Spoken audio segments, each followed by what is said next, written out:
Merci beaucoup. Bon, écoute, Denis, merci pour cette petite déstabilisation émotionnelle avant de faire le topo pour nous sortir un peu de notre zone de confort. J'étais pas au courant du dressing code orange. La prochaine fois, promis, j'aurai une chemise comme ça aussi, qu'on pourrait tous avoir ou se transmettre au fur et à mesure des présentations. J'avais fait la première édition. J'étais pas revenu depuis. Donc, je suis ravi d'être là et un gros bravo là pour ce programme fantastique que tu as mis en place. Donc, je vais vous présenter aujourd'hui les résultats préliminaires de mes Pendax. Donc, l'essai est passé, mais il est trop bas. Hein, hein. Donc, ce sont des résultats préliminaires. C'est pas publié, bien sûr. Toutes les données n'ont pas été vérifiées, notamment à la relecture des IRM, etc. Donc, ne postez pas, etc. Parce qu'en plus, c'est pas encore gravé dans le marbre. Donc, l'essai s'appelle MEPENDAX pour méduloblastome, épandymome et puis axitinib, qui sont les trois mots-clés de l'essai. Donc, mes conflits d'intérêts et les relations avec les laboratoires pour les travaux qu'on fait en oncologie pédiatrique notamment. Donc, le point de départ, j'ai fait des slides en anglais, parce que c'est quand même international, mais je parle en français, comme ça tout le monde s'y retrouve, même les Brésiliens, je crois, qui sont en ligne. Donc, le point de départ, c'est qu'en fait, on sait que pour les méduloblastomes et les épendymomes, on a des anomalies moléculaires, mais on n'a pas les molécules qui correspondent pour activer ces anomalies et transformer en des effets cliniques qui sont signifiants. Et quand on a même la paire de l'anomalie et du médicament, vraiment dans ces maladies-là, ça donne très très peu d'activité sur les tumeurs réfractaires. Donc, l'idée, c'est comment on avance quand on n'a pas ces outils, et puis éventuellement, est-ce qu'on les teste de la bonne façon. Donc, notre réflexion par rapport à ça, c'était d'essayer de dire, on va procéder par plusieurs étapes. Ce qu'on voudrait, c'est avoir une combinaison de médicaments, parce qu'un ne marche pas suffisamment, peut-être deux ou trois, ça fera mieux, qu'on va pouvoir donner si possible par voie orale pour éviter les allers-retours à l'hôpital et faciliter le traitement, même si pour les plus petits, c'est éventuellement un petit peu différent. Utiliser les médicaments qui ne sont pas utilisés dans les premières lignes de traitement pour qu'on évite les résistances. Et une fois qu'on va avoir cette espèce de backbone, là, cette combinaison de base, dans un second temps, rajouter éventuellement ces médicaments plus innovants, plus individualisés en fonction des anomalies moléculaires qui sont présentes dans la tumeur. Donc là, on en a la première étape qui est donc la phase 1 de l'établissement du backbone. On a décidé, pour que ce soit bien toléré, donc comme l'a dit Gilles, de s'appuyer sur la chimiothérapie métronomique. C'est un peu notre dada depuis maintenant 15-20 ans. L'intérêt, c'est qu'en prenant une vieille molécule de chimiothérapie, mais en changeant la façon dont on le donne, au lieu de faire des grosses cures de chimiothérapie espacées de 3 semaines, on fractionne la dose et on la donne tous les jours, ou 2 fois par jour, ou toutes les semaines. Et de cette façon, c'est moins toxique, mais surtout le mécanisme d'action change. On arrive à cibler pas simplement les cellules tumorales, qui sont d'ailleurs ciblées de façon différente. On leur tape un coup dessus, on leur tape dessus tout doucement. Ça, les hématos le font depuis très très longtemps avec le traitement d'antimédiane de leucémie, dont on ne sait toujours pas très très bien comment ça marche. Et puis on cible aussi le micro-environnement tumoral, notamment l'angiogénèse, les vaisseaux qui amènent le sucre, etc., et l'oxygène aux tumeurs, aux cellules tumorales, et puis le système immunitaire qui est une cible qui émerge très très fort, et notamment en oncologie adulte. Et on sait, maintenant avec des essais randomisés dans le monde adulte, que d'apporter de la chimiothérapie métronomique dans le cancer du poumon, dans le cancer du sein, dans le cancer du pancréas, ça permet d'augmenter dans cette situation la survie de façon statistiquement significative. On a des débuts de résultats aussi en oncologie pédiatrique, avec le premier exemple en dehors des leucémies, dans les tumeurs solides, qui étaient les sarcomes des tissus mous, les rhabdomyosarcomes, où de rajouter un traitement d'entretien métronomique permettait d'augmenter la survie des patients. Et plus spécifiquement dans le méduloblastome, on a un essai assez récent qui s'appelle MEMAT, qui a été publié dans le JAMA Oncologie il y a maintenant presque 2 ans, qui montrait qu'une combinaison de médicaments, donc de chimiothérapie donnée de façon métronomique, plus du repositionnement de médicaments, donc des médicaments pour un anti-inflammatoire, mais qui ont des propriétés anticancéreuses, permet d'avoir donc des résultats très intéressants, puisque des patients qui avaient rechuté après avoir reçu un traitement standard, dont de la radiothérapie, donc ces patients-là, on sait qu'on ne sait pas les guérir, on avait 20% de patients qui, au long terme, n'ont pas leur maladie qui est revenue, donc on n'ose pas dire guéri, mais enfin, concrètement, c'est un petit peu ça qui se passe. Donc, on a essayé de construire à partir de tout ça. Donc, le point de départ, comme l'a rappelé Gilles et comme l'ont rappelé Gilles et Denis, c'est un travail de recherche qui a été financé par la fondation, qui a été réalisé à Monaco. Donc, globalement, ils ont montré que l'axitinib passait la barrière hématoméningée. C'est un challenge pour nous d'avoir des médicaments qui vont dans le cerveau. Donc, ils ont montré également que quand on le donnait à des petites bébés souris, c'était bien toléré. Et la chose qui était très, très intéressante, puisque c'est bien de dire dans un modèle que ça passe la barrière, mais quand on mesurait les taux de médicaments dans le cerveau, on voit qu'effectivement, le médicament arrive dans le cerveau, et donc, a priori, il est capable de toucher les tumeurs qui sont présentes. L'autre chose qui était intéressante, c'est que les différentes cibles de l'axitinib, parce qu'il y a ça cible différentes pathways et différentes molécules, elles sont toutes présentes à des degrés variables en fonction des différents types de méduloblastomes.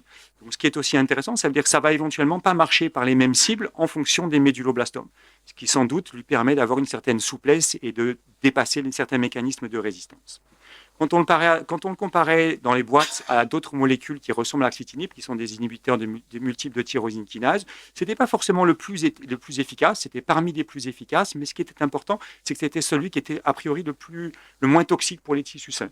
Donc on avait un beau rapport entre activité potentielle et puis toxicité, ce qui nous intéressait.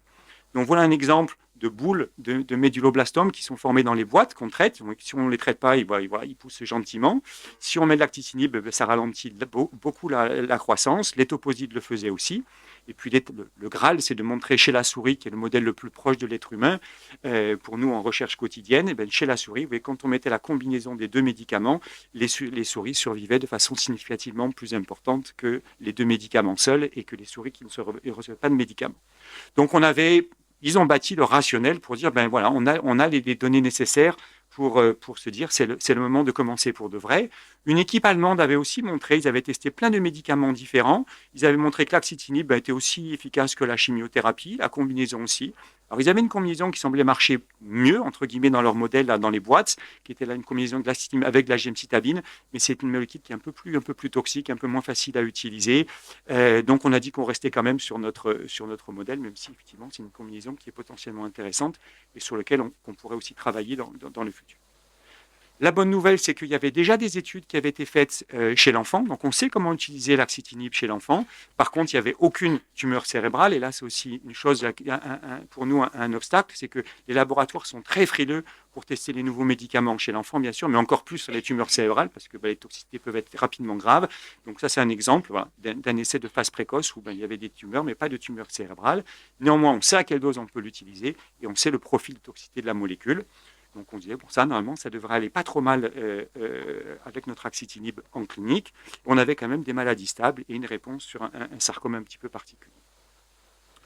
L'étoposide métronomique, entre guillemets, ou à petite dose, comme on l'appelait à l'époque, on sait de multiples combinaisons qu'on peut l'utiliser dans les deux maladies, ou seul, ou dans des combinaisons plus ou moins complexes. Donc ça, on est en terrain un petit peu plus sûr. Et puis le temps, du coup, là, de mettre l'essai en place. Donc mettre l'essai en place, ça veut dire trouver les financements. C'est 750 000 euros, là, aujourd'hui. Ce n'est pas un budget qui est complètement finalisé. Et puis avoir la molécule qui est très coûteuse. Donc il fallait convaincre Pfizer. Donc Denis avait réussi à nous avoir un rendez-vous dans les sous-sols du palais avec le prince et qui nous a aidé largement à débloquer la situation. Pendant ce temps-là, comme les deux molécules sont quand même disponibles, certains patients ont commencé à être traités en dehors de l'essai et on a commencé à avoir des choses intéressantes puisque sur cette petite publication là, très préliminaire, on avait déjà 3 patients avec des médioblastomes réfractaires en rechute qui avaient répondu à la combinaison avec des doses sous-optimales. Donc je me dis, voilà, on a l'impression que au-delà de la souris, il se passe un peu quelque chose chez les enfants. Parce que ça, Judah Folkman, qui était un très grand chercheur en genèse, dit ça, les souris, je sais les guérir. Par contre, quand on arrive chez l'être humain, c'est une autre histoire. Donc nos modèles ne sont pas parfaits. Et donc on en arrive à l'essai proprement dit, donc qui est ouvert dans 7 centres en France, qui nous permet d'avoir des centres ouverts pas trop loin pour toutes les familles. Donc l'idée, c'était de traiter des enfants avec des méduloblastomes ou des épendymomes en rechute et réfractaires. Donc on a déjà utilisé les traitements qui sont validés, qui ont un diagnostic très précis avec l'outil de méthylome qui nous permettra d'être un peu plus précis pour savoir quelles sont les tumeurs qui répondent ou qui ne répondent pas. On a certaines contraintes. Il faut arriver à avaler les médicaments avec des dosages un peu contraints, notamment pour l'axitinib. Donc là, les régulateurs nous ont dit au-dessus de 4 ans, au-dessus de 20 kg. Des fois, c'est un petit peu frustrant, mais c'est comme ça. Et une maladie mesurable, sur les IRM pour qu'on puisse effectivement, dire quelque chose qui est très très fin, ce n'est pas une maladie mesurable, on n'arrive pas à dire si ça répond ou pas. Ensuite, donc, il y aura une revue centralisée, toutes les IRM sont revues pour s'assurer effectivement que les réponses les non-réponses sont vraies, et puis on collecte des échantillons de plasma pour après faire des études pour essayer de trouver éventuellement des biomarqueurs ou des profils de biomarqueurs qui pourraient nous aider à sélectionner les patients qui répondent ou qui ne répondent pas, et puis comprendre un petit peu mieux comment le traitement marche. Donc ça, c'est un design assez classique. On a les doses connues des toposides qu'on ne bouge pas et on va augmenter progressivement les doses d'axitinib en allant jusqu'aux doses adultes et puis en s'arrêtant un petit peu en dessous si on voit que la combinaison est trop toxique, avec globalement, par palier de dose, un maximum de 6 patients. Et puis à chaque fois, donc, on regarde si c'est bien toléré, on regarde si c'est efficace. Ensuite, il y aura une fois qu'on aura déterminé la dose à laquelle on peut utiliser en toute sécurité les médicaments, on basculera sur la deuxième partie de l'essai, où on aura donc un peu plus de patients avec chaque type de tumeur pour essayer de confirmer qu'il y a bien effectivement une efficacité. Le design actuel, il n'est pas fait pour démontrer l'efficacité malheureusement du médicament, il est dit pour dire tiens, il y a un signal d'activité éventuellement qui est intéressant et qui mérite qu'on continue les travaux. Donc on est en train de travailler un amendement pour transformer cette partie en une vraie phase 2 qui nous permettrait de dire éventuellement à la fin de l'essai ça marche pas et on peut bâtir dessus. Par contre, ben, c'est un peu plus de patients, donc un peu plus de sous. Donc Denis, je suis désolé, mais on n'est pas encore tout à fait au bout de notre petite histoire. Et voilà où on en est. Donc 14 patients ont été inclus ce jour, donc en un petit peu plus d'un an, donc ce qui est pas mal pour un essai de phase 1. Donc à la première dose, on a inclus 6 patients. Tous ont fait le premier mois de traitement, ont pu recevoir le traitement, donc ont pu être évalués pour la dose limitante de la toxicité. Tous ont bien toléré, selon nos critères, le traitement, donc on a pu basculer sur le deuxième palier de dose. Là, on a dû inclure 8 patients, normalement c'est 6 maximum. C'est parce que 2 patients, en fait, n'ont pas pu être évalués pour la toxicité. Un, parce que la maladie a progressé trop vite. On n'a pas fait le premier mois de traitement, on ne pouvait pas savoir s'il était bien toléré sur une durée de 1 mois. Le deuxième va aller passer son bac, il a dit je retire mon consentement là et puis on verra plus tard. Non évaluable. Il a recommencé après l'essai, le traitement hors essai. Donc, on se retrouve avec au final 6 patients qui sont évaluables pour la toxicité et un seul patient a fait une toxicité limitante qui était des choses qui sont décrites en pédiatrie chez les adultes, qui étaient diarrhée et des douleurs abdominales. Donc, on a hier eu la réunion avec les différents investigateurs, etc., les statisticiens, et on a ouvert à partir d'hier le 3e palier de dose et dernier palier de dose avec déjà des demandes d'inclusion. Donc, j'espère qu'on devrait progresser assez rapidement. Au total, ce sont des patients qui sont quand même assez âgés. On va voir pourquoi, 14 ans de moyenne, donc ce n'est pas l'âge typique de l'épendymome ou du méduloblastome en premier ligne de traitement. Une majorité des patients étaient métastatiques, 9 sur 14, et ils avaient déjà reçu au moins 4 lignes de traitement. Ça va aller de 3 à 7, donc des patients qui sont vraiment lourdement pré-traités, qui ont souvent des maladies qui sont assez résistantes. Donc ça vous décrit les traitements qu'ils avaient reçus avant de rentrer dans l'essai. Donc tous avaient eu des chirurgies, la majorité plusieurs chirurgies, tous de la radiothérapie, la majorité plusieurs fois de la radiothérapie, si seulement de la chimiothérapie, parce que l'épendymome et la chimiothérapie n'est pas forcément l'outil principal.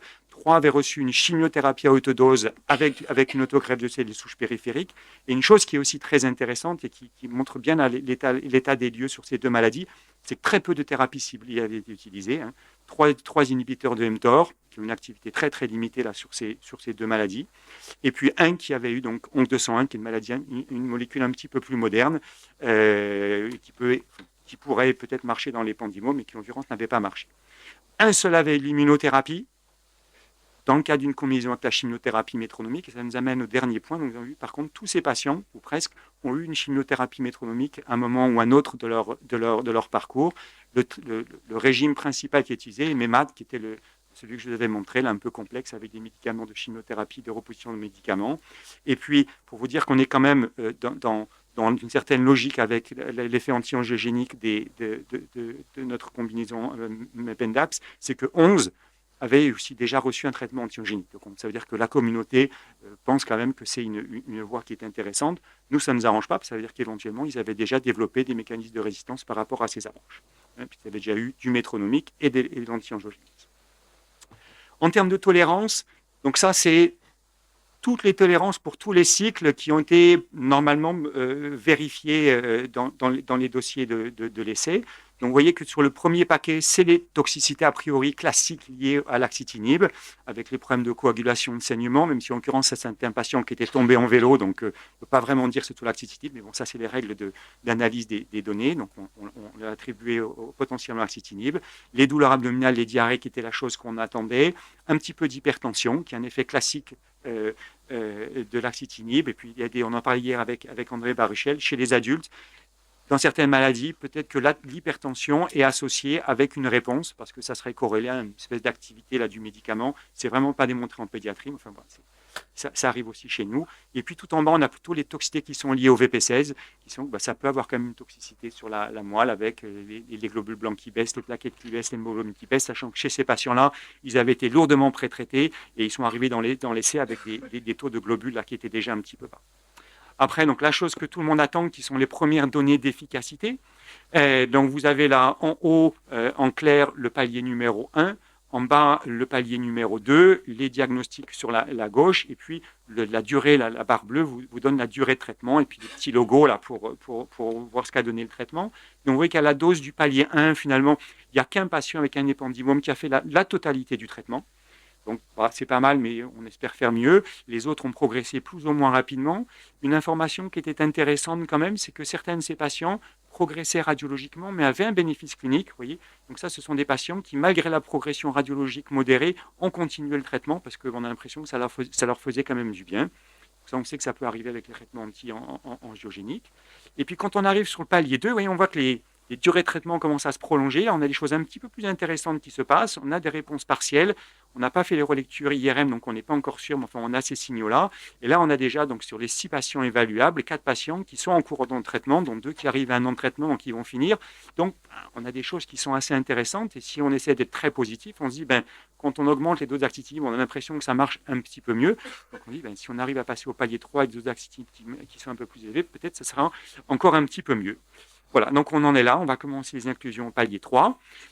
Petites choses annexes, mais qui sont quand même intéressantes, c'est qu'on a en France un programme qui a été mis en place par Gustave Roussy, qui fait quand les patients reçoivent des traitements innovants, des molécules un petit peu neuves, on les enregistre et on peut recueillir les informations du coup de tout ce que les patients reçoivent en France avec des traitements un petit peu neufs en dehors des essais.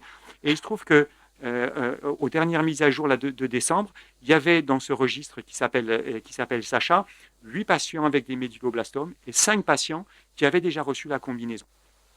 Donc ça veut dire paradoxalement, on a 8 méduloblastomes hors essai qui ont reçu la combinaison alors qu'on n'en a que 5 dans l'essai. Alors c'est parce qu'ils n'avaient pas les critères d'éligibilité, parce qu'ils étaient trop petits et qu'on ne rentre pas dans l'essai, mais ça veut dire qu'on va avoir aussi là, des informations qui sont intéressantes. Et dans ces informations, on a deux choses qui sont... Une autre chose qui est très intéressante, c'est qu'on a des patients avec des tumeurs tératoïdes rhabdoïdes atypiques, qui sont des tumeurs cérébrales très rares et d'une très très grande agressivité. Là, le pronostic est vraiment très souvent pas bon. On a un patient qui était très très réfractaire, c'est sa petite photo, là c'était le week-end dernier, il était à Paris là, avec l'entraîneur de l'équipe de France, il a passé un petit week-end sympa. Donc ce patient était multiréfractaire en soins palliatifs, il a déménagé dans la région, ils nous ont demandé, on a mis sous axitinib, VP16, il est en réponse partielle radiologique depuis plus de 6 mois. Donc, c'est quand même un signe intéressant. Il y en a un autre patient qui est sur Marseille, qui lui donc, avait une ATRT, a été traité par axitinib, a une réponse, a développé une leucémie secondaire, mais qui n'est pas une leucémie secondaire liée au VP16, qui était une LAM3.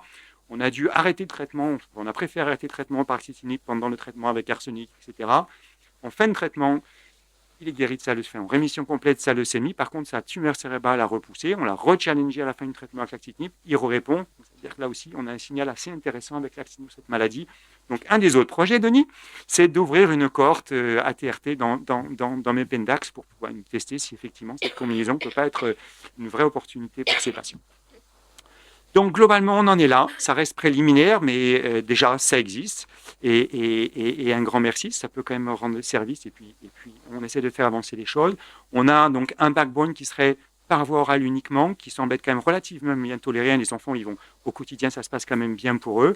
Une activité préliminaire qui semble être intéressante. Donc, l'objectif, compléter d'ici 6 mois environ la phase 1, basculer sur la phase 2, ça nous amènera 2026-2027. Et l'objectif, c'est à partir de 2028, d'arriver à intégrer des nouvelles molécules. Donc voilà, on va discuter avec les laboratoires pour voir s'ils sont prêts à nous confier leurs molécules. Il y en a déjà un qui est intéressé. On a Sanofi aujourd'hui ici. Voilà, quand vous voulez.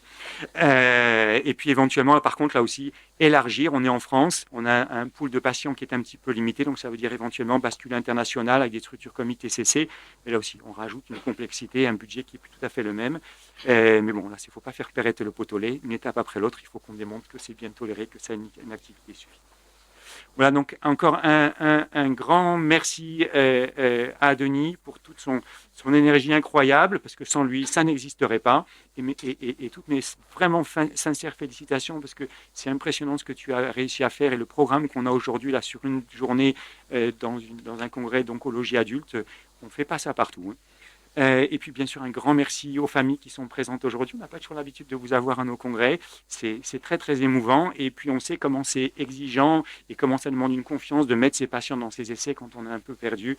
Donc, on sait que voilà, on est très touché de votre confiance pour nous accompagner dans ces projets. Et puis, je remercie donc tous les gens qui, de façon un peu plus large, contribuent à notre activité de cancérologie pédiatrique de recherche sur Marseille.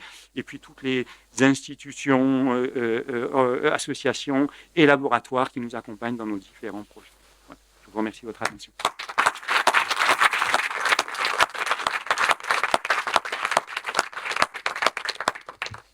Merci beaucoup, Nicolas, pour cette présentation et ces signes très intéressants d'efficacité potentielle. Je ne sais pas s'il y a des questions dans la salle. Est-ce qu'il y a quelques questions? On a la place. D'abord, avant tout, autre chose, c'est d'autres qui à part moi, Fanny. En plus, elle a le bon code couleur de cheveux. Désolé pour les messages. Alors moi, c'est Fanny Vandenbos, je suis pathologiste, immunopathologiste, donc notamment, je trouve ça très intéressant et de voir aussi que ça a l'air de marcher sur les ATRT potentiellement. Donc ça, c'est vraiment une très bonne nouvelle. Moi, j'avais une question par rapport au méthylome, puisqu'on utilise le méthylome pour sous-classer les méduloblastomes. En pratique, est-ce que lorsque vous avez des méduloblastomes non Wnt, non SHH, vous mettez des traitements différents selon la sous-classe identifiée au méthylome? Est-ce que c'est déjà en cours ou pour l'instant on est toujours sur du traitement standard Alors, en première ligne, on commence à prendre en considération effectivement les sous-groupings de médium. Alors, pas les sous-groupings encore de façon routine, mais les essais qui arrivent là, essaient d'affiner de plus en plus là, les traitements en fonction du profil moléculaire et du sous-grouping en méthylome. Nous, à la rechute, non, c'est all comers là, et puis après, on regardera rétrospectivement là, ce qui se passe de façon assez étonnante dans mes maths, où aussi les patients devaient avoir un méthylome. Les groupes 4 répondaient moins bien que les groupes 3. Les groupes 3 est ceux qui nous posent le plus de problèmes. Et les SHH, eux, par contre, ne semblent pas marcher. Donc, voilà, ces 40 patients, on ne sait pas encore très bien, mais c'est des choses, bien sûr, qu'il faudra essayer de travailler à l'avenir. Et dans les épendymomes que vous avez inclus, vous savez de quel groupe ils sont au niveau c'est des... D'avoir le méthylome ou de pouvoir avoir le matériel pour faire le méthylome est un critère d'inclusion. Par contre, je n'ai pas encore les données. Donc, ça, je ne peux pas vous dire exactement quelles étaient des façons. Alors, je l'ai pour certains, mais pour être homogène, là, j'ai fait méthylome et pendymome, mais ça, on saura, oui. Merci.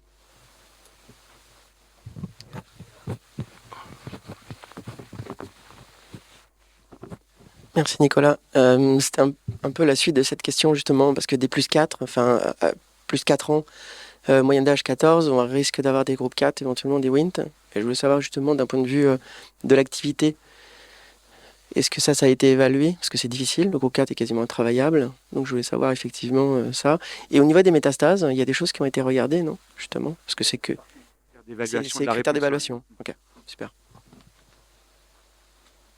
Et alors, pour ceux qui auront un Omaya, on propose de prendre un petit peu aussi de CSF pour voir un peu ce qu'on peut faire dessus. Ça, une fois que les échantillons seront disponibles, ceux qui ont envie de travailler dessus seront les bienvenus. Donc, merci Nicolas aussi. Merci tous les spécialistes médulo d'être là. Moi, je vais parler comptable.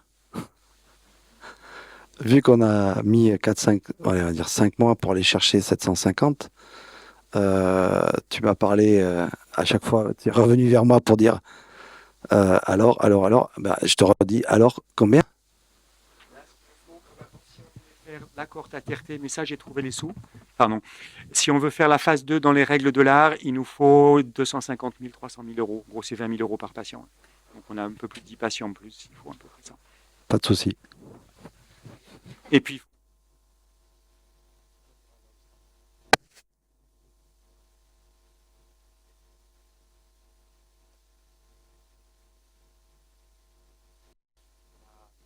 il y a, il y a, comme tu dis, il y a des gens qui nous suivent. Eh bien, on va retaper aux portes des gens qui nous ont suivis parce qu'ils sont importants. Toi, tu mets donc les gens qui te suivent là-bas. Nous, on n'a pas fait ce genre de slide, mais voilà, ceux qui ont initié le projet sont là, et bien là, même ils sont dans l'ombre, hein, comme moi, hein, comme nous, à la fondation. Donc, même si cette journée-là va permettre de faire éclore des fusions, il y a aussi donc au niveau attractivité de la principauté, et elle connaît le sujet par cœur, hein. Donc voilà, Ludmilla est là et pour qu'on la voie après, pour faire avancer cette recherche en principauté. L'autre point là, si effectivement l'activité préliminaire se confirme, je pense qu'il y aura un point aussi d'intention et c'est pour ça c'est intéressant d'avoir des chercheurs comme Gilles, comme Olivier Hérault ici là, qui sont des leaders internationaux. C'est comment on exploite au mieux les échantillons qu'on aura pris qui vont être laissés pour justement essayer d'avoir des compréhensions du mécanisme, des compréhensions de la résistance, et puis identifier le plus finement possible, a priori, les patients qui vont répondre au traitement. Ça sera... Est-ce que tu as un a priori sur la cible ATRT versus méduloblastome? Quelle pourrait être cette différence qui fait que ça a l'air de mieux marcher sur l'un que sur l'autre? On a traité 2 patients. Alors, on sait quand même que les toposites, ça marche aussi dans la TRT, hein, pas de façon aussi spectaculaire, pas aussi de façon prolongée, mais on sait que ça peut marcher. Donc ça, voilà, c'est des petits nombres, hein, donc après, c'est pour ça que c'est important d'augmenter un peu la série, parce que ce sera peut-être les 2 seuls qui vont marcher. C'est pour ça qu'il faut rester humble par rapport à tout ça et suivre la méthodologie. Mais on a quand même 2 signaux qui valent 1000 souris, hein, quand ça se passe. Hein. Après, il faut le confirmer. Mais non, j'ai aucune idée. Mais Ouais. Merci encore Nicolas, on peut l'applaudir très fort pour cette première grâce à tous ces travaux.